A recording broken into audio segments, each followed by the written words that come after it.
Alors, vous pouvez mettre la vidéo en pause pour pouvoir lire les différentes parties. Nous allons continuer directement. Donc, ici, la machine qui reçoit de l'énergie électrique fournie par la pile. Donc, j'essaie de faire des schémas tout simplement pour une compréhension. Donc, la machine reçoit de l'énergie électrique et elle va fournir à son tour une énergie mécanique pour pouvoir soulever la charge. Alors, on dit la masse de la charge, ça fait 0,7 kg et la potence, ça fait 2 mètres. On dit des données, il s'agit de quel type de conversion? Il s'agit tout simplement de la conversion de l'énergie électrique en énergie mécanique. Et ce que j'aimerais souligner ici aussi, c'est qu'on pourrait vous demander quelle est l'énergie perdue. Voilà.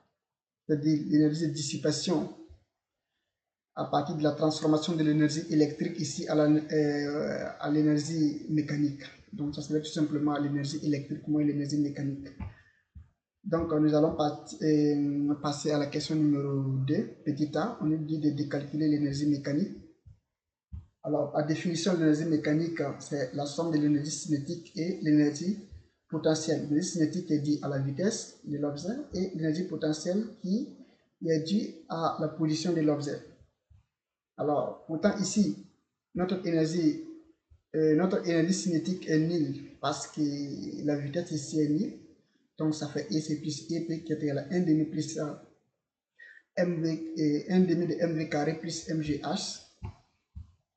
Dans notre cas, dans cet exercice, l'énergie cinétique est égale à 0 car V est égal à 0. Donc, l'énergie mécanique est égale à MGH. Donc, vous pouvez partir directement à partir de cette formule. C'est juste une explication. Vous pouvez partir à partir de... Vous pouvez poser cette formule tout simplement pour calculer votre énergie mécanique. Ça fait 0,7 fois 10 fois D qui va donner 14 joules. Donc, en petit b, on nous demande de calculer l'énergie électrique consommée. Le rendement, par définition, le rendement, c'est l'énergie, c'est le rapport de l'énergie fournie et l'énergie consommée. Le rendement est toujours inférieur à 1. Pourtant, ici, l'énergie fournie par la pile, c'est l'énergie électrique qui sera toujours supérieure à l'énergie mécanique. Parce que l'énergie électrique est égale à l'énergie perdue plus l'énergie mécanique. Donc, notre rendement est égal à l'énergie fournie, qui n'est rien d'autre que l'énergie fournie par... il faut faire la différence ici. Il ne s'agit pas de l'énergie fournie par la pile, mais l'énergie fournie par la machine, divisée par l'énergie consommée. L'énergie consommée n'est rien d'autre que l'énergie fournie par la pile. Donc, pour une définition très simple à retenir, c'est l'énergie de sortie divisée par l'énergie d'entrée. Donc, on trouve tout simplement que R est égal à E sur EM, c'est-à-dire l'énergie mécanique.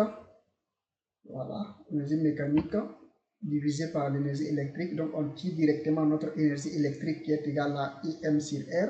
Donc, ce qui équivaut à dire que IL en application numérique, ça fait 14 divisé par 0,35, puisque nous avons R qui est égal à 35%, qui est égal à 35,600, qui va nous donner tout simplement 0,35. Donc, ça donne tout simplement 40 joules. Alors, en petit 3, on nous demande de calculer l'intensité du courant et l'intensité du courant électrique. Alors, par définition, nous avons l'énergie électrique qui est égale à la puissance multipliée par le temps. Pourtant, la puissance n'est rien d'autre que la tension multipliée par l'intensité.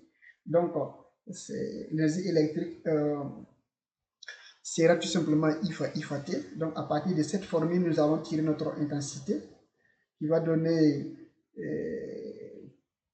EL sur IT. En application numérique, on trouve I est égal à 40 sur 4,5 fois 12 qui est égal à 0,74 ampères.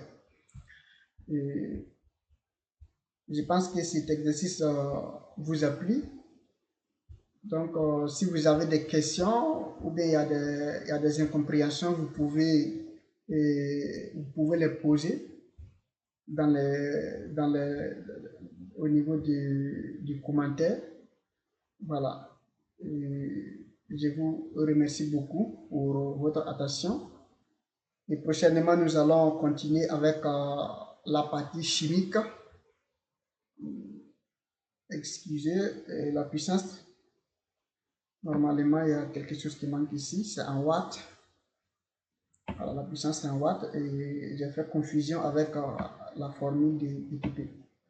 Ok, je pense que cet exercice vous a plu. Donc, prochainement, nous allons continuer avec la partie chimique.